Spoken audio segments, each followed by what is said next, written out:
Folks, before we dive into another No BS episode with your favorite cousin Vinny, let me show you something real nice. Look at this beauty right here. Bam! The official My Cousin Vinny keychain. Stainless steel, heavy duty, custom made, and badass. You can slap it on your keys, your bag, or hell, pop it on a chain and wear it like a pendant. Classy, right? Only $25 US and includes free shipping anywhere in North America. Anywhere else in the world, just toss in $5 more for shipping. That's it. Now check this out. We got the My Cousin Vinny shirt too. Full color, custom made, all sizes available, 95% polyester and 5% spandex blend, and it looks friggin' amazing. Just $35 US, same deal, free shipping in North America and $5 extra international. You want one? Easy. Since we don't have a store yet, just go to paypal.me/dualped and send the payment. Make sure to include your full name, full address, phone number, and shirt size. Shirts take about 2 to 3 weeks to show up, unless the post office decides to go on vacation. All of this helps support the channel and keeps these killer videos coming. Let's go, baby. So let me get this straight. Diddy, Puff, Sean Combs, whatever the fuck he wants to call himself now, goes from champagne showers at the fucking Grammys to Craigslist freakoffs where he's handing out golden showers in a wig? Yeah, this shit ain't just wild, it's nuclear. And you know what really fucks with my head? The same exact prosecutor who went after Epstein, went after Ghislaine Maxwell, is now the lead on Diddy's case. Buddy, you think that's just a happy little coincidence? Nah, that's the DOJ equivalent of a magician's misdirection while someone steals your fucking wallet. And don't give me that bullshit about Diddy being framed. You ever seen the Cassie video? Yeah, he hit her. That ain't a rumor. That's on fucking tape. He didn't just slap her around. He turned her life into a fucking torture contract. Craigslist weirdos getting hired for $1,500, 0 cents a pop, sometimes $6 grand if they were really freaky.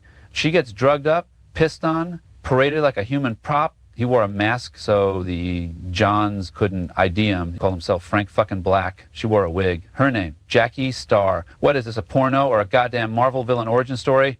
And the texts. Oh, fuck. I can't wait for our next freak off. I want to have your child. I can't live without you.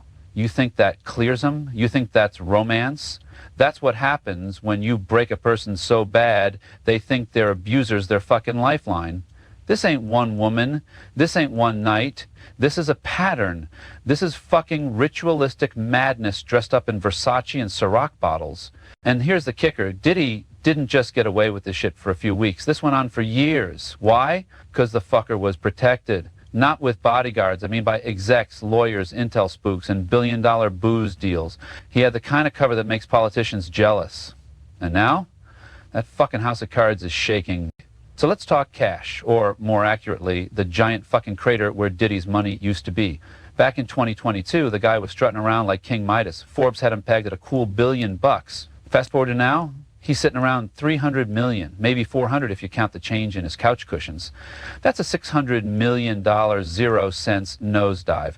And no, it ain't just bad luck. It's karma in a fucking bottle. Want to know how he made most of that money? Liquor, booze. The same shit he probably used to recruit half the Craigslist freaks. 70% of his empire was tied to Ciroc vodka. Back in 2007, he hooks up with Diageo, big-ass liquor conglomerate that owns everything from Johnny Walker to Smirnoff to Don Julio. These guys don't just sell booze. They fucking own your bar tab. They gave Diddy a 50/50 deal, made him brand ambassador, co-CEO, lord of the liver damage, and the son of a bitch actually delivered. Took Ciroc from 40,000 cases a year to over 2 million. I'll give him that. When it came to booze, the guy could sell sand in the fucking desert. Then in 2013, he went deeper. Bought into De Leon Tequila with Diageo, another joint venture, another cash cow, until it wasn't. Because in May 2023, Diddy turns around and sues Diageo. Says they're racist. They treated him like a token, marketed his brands as urban only, and didn't give him the same support as the white CEOs. Now, is that legit? Maybe, maybe not. But let me tell you, what smells like a dead hooker in the trunk? The timing. Because by January 2024, poof, the lawsuit disappears, settled out of court, no details, no money trail, just a big corporate shrug. And guess what Diageo did right after? Cut ties. Walked the fuck away from Diddy after 17 years. Now keep that in mind. 17 years of business gone in a blink. You think they just had enough of his attitude? Or did they know something was about to hit the fan? And here's where shit gets spooky. The current CEO of Diageo, a woman named Deborah Crew, who used to be a military intelligence officer. Yeah, I said it. Military fucking intel. So now you got a global liquor CEO who used to run black ops, suddenly ghosting a billionaire with a vault full of secrets, and 2 months later, the feds hit Diddy's mansions like it's fucking Normandy. It's not coincidence. That's damage control. January, lawsuit disappears. March 2024, boom. The feds raid both his homes, Miami and LA. They're hauling out boxes like they just cleared out a fucking sex dungeon at Area 51. I don't know what they grabbed. 90 terabytes of digital data. Not 90 gigabytes. Terabytes. That's more footage than Netflix has on pedophile documentaries. They also found unregistered firearms, of course, and over 1,000 bottles of lube. Let me say that again. 1,000 bottles. The fuck were you running, Sean? A fucking slip and slide franchise? All right, so you thought the FBI raid was the climax? Nah, that was just foreplay. Let's talk May 2024, the month CNN finally pulled the fucking pin. They dropped surveillance footage from 2016. Yeah, 8 fucking years ago, showing Diddy chasing Cassie through a hotel hallway like it's a goddamn horror movie. He grabs her, slams her, kicks her while she's down like she owes him money, then drags her like a broken suitcase and struts off like it's just another Tuesday. And CNN had this the whole time. You tell me, who the fuck sat on that video for 8 years? What kind of twisted handshake deal kept that buried? It leaks, boom. Diddy issues a public apology, says his behavior was inexcusable. No shit, Sean. You beat your girlfriend on camera like you were filming a fucking UFC promo. And while this is unraveling, guess what else happens? His private jet gets tracked. 1 minute he's in Miami, next he's on a bird to Antigua. But then poof, he's still in the States. It's like he tried to disappear without disappearing, like the man's playing fucking peekaboo with Homeland Security. And if that wasn't weird enough, get this. September 2024, a book shows up on Amazon. Title? Kim's Lost Words, supposedly written by Kim Porter, the mother of 3 of Diddy's kids, who, by the way, died mysteriously in 2018. This book accuses Diddy of abuse, molestation, misconduct with minors, all the greatest hits of a Hollywood predator. But here's the catch. Kim's kids call it fake as fuck. Turns out it wasn't even written by Kim. Some dude named Chris Todd says he found a mysterious flash drive and just decided to turn it into a tell-all memoir. And the alias listed as the author, Shanti Millwood, which is the same fake name Tupac used in a bunch of weird-ass conspiracy theories. What the actual fuck is going on? Amazon takes it down in October, but by then, the damage is done. That book went viral for a minute, and it painted Diddy like a demon in a Gucci robe. But wait, we ain't done. Because October 2024, the lawsuits start dropping like fucking hailstones. Tony Busby, this Texas lawyer with brass balls and a loaded printer, files a fucking avalanche of lawsuits against Diddy. We're talking 120 plus cases: rape, trafficking, assault, drugs, coercion. Some of the stories read like rejected HBO scripts. And you know who else gets dragged into this? Marriott. Yeah, the fucking hotel chain allegedly let this shit go down on their property, enabled it, looked the other way, maybe even sent up room service during the fucking crimes. You can't make this shit up. So now you've got CNN with the video, the feds with the hard drives, Amazon with the fake ghost book, and every lawyer in the country trying to sue the silk pajamas off this motherfucker.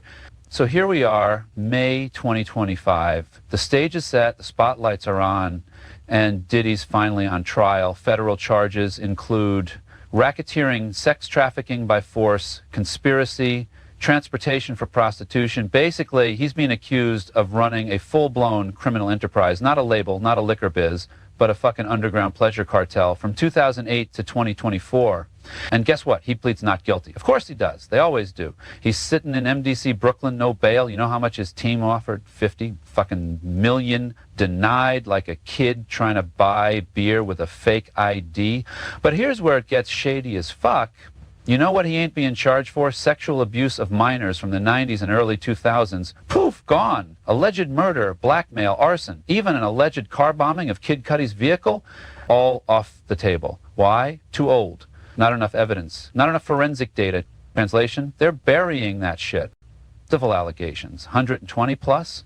Only 4 made it through the legal gate. The rest are under review. Yeah, and I'm the fucking Pope. Now, here's where the conspiracy boner kicks in. Let's talk prosecutors. The guy originally leading the case, Damian Williams, heavy hitter, had ties to Epstein, Ghislaine, and Diddy's cases. But guess what? He stepped down in December 2024. Why? I'll tell you why. Because that courtroom was getting too fucking hot.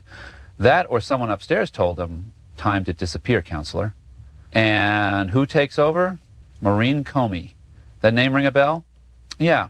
James Comey's daughter, the same James Comey who ran the FBI and posted that cryptic-ass 8647 bullshit on Instagram that people still can't decode.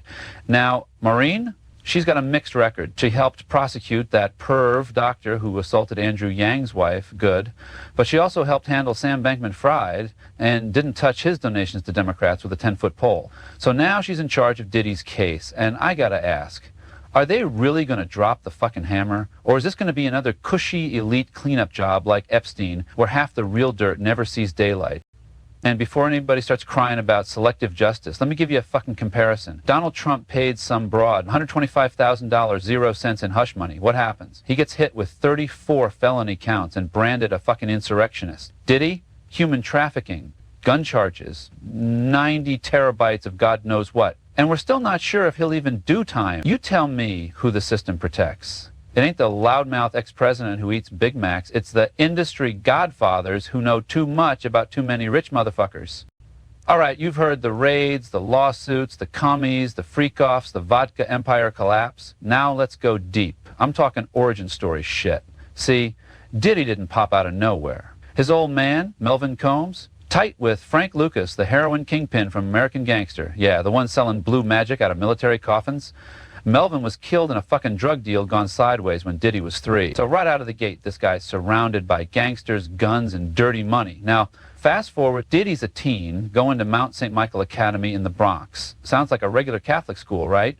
Wrong. 2 creeps on staff, Reverend Bernard Lynch and Brother Timothy Brady, later get accused of molesting students. One of them does time, the other beats the charges, cries persecution because of his AIDS ministry. But in 2019, the lawsuits start flying again. And you know who might have been there at the time? Yeah, Diddy. Now, nobody's saying he was abused, but Lester's telling you this. Where there's smoke, there's usually some twisted-ass trauma. And then we get to one of the wildest stories in this whole shit show, the Macy's incident. You ready for this?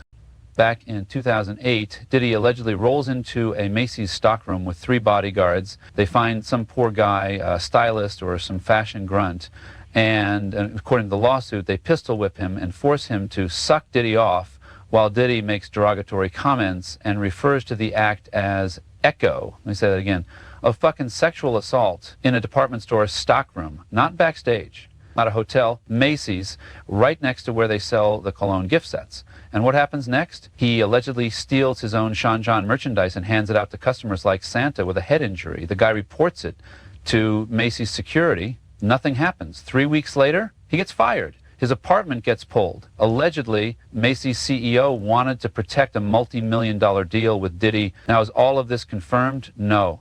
But is it out there in court filings, in articles, in sworn statements? Yup. And when there's that much fucking smoke, it ain't from a scented candle.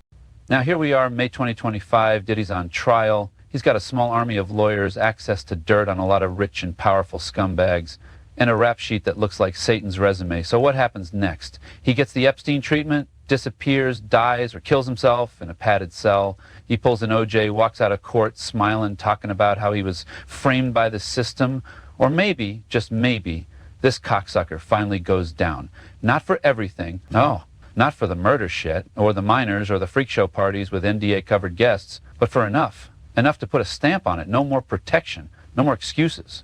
No more fucking passes. Because if this motherfucker walks after all of this, the message is loud and clear. If you've got money, secrets, and connections, you can do anything.